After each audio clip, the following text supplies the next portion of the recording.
Up to the early 1930s, infantry still had to land on beaches by jumping out of boats and wading ashore.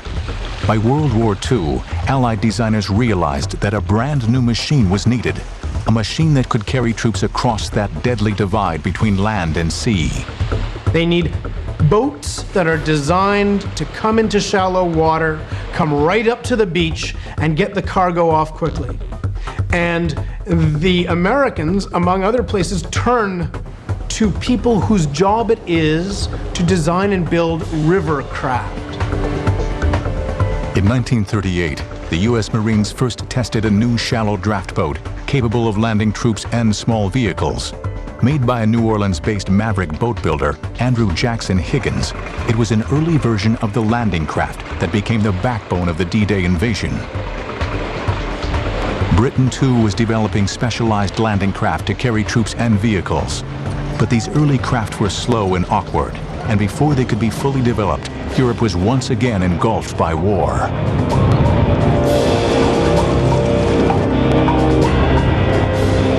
In 1940, Britain's tiny force of landing craft was destroyed, not in landing, but in evacuating troops from Dunkirk. Yet only a few weeks later, Winston Churchill ordered amphibious raids on occupied France to begin. A new organization was set up to coordinate these raids and to develop the machines they needed. Newly trained forces of commandos would carry out these missions in what would become known as combined operations. These early commando raids were mere pinpricks against the Nazi war machine, but were key to working out every possible problem before D-Day.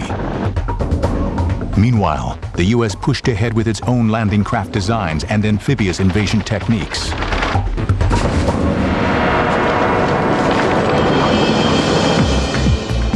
The basic landing craft that carried the assault divisions on D-Day was about 40 feet long, weighed 13 tons, and carried 30 infantrymen. The secret of the successful assault landing craft was the flat bottom, which stopped it from getting stuck on shore, and a ramp bow that allowed troops to disembark quickly before they became easy targets for enemy guns. In the United States, they were known as Landing Craft Vehicle Personnel, or LCVP. Britain used a similar design tested in early commando raids, called the Landing Craft Assault, or LCA. The LCA was quite a good sea boat. It was low in the water and specifically designed to come in at night as a surprise attack. But they were wider than the LCVP. They were a little bit lower and they had more armor on them. It was probably a better landing craft than the LCVP. It was, the LCVPs were made of plywood and these were steel. When they left their motherships on D-Day, the landing craft headed to the beaches in long columns.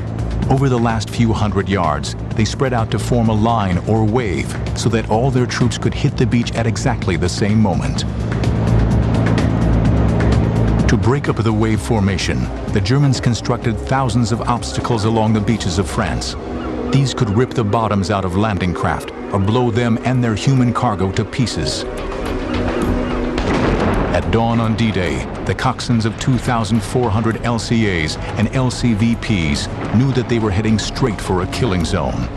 Every man had to use all his skill to avoid the obstacles and get his troops safely ashore right on target, or the first critical moments of the invasion would be a disaster. Commanding 18 LCAs of the first wave on Omaha Beach was Lieutenant Jimmy Green. We had the easiest wave, I think, because we clear the obstacles. But the second and third waves landed actually in amongst the obstacles. Some of our craft were hit and disabled. Of our 18 LCAs, we lost 6.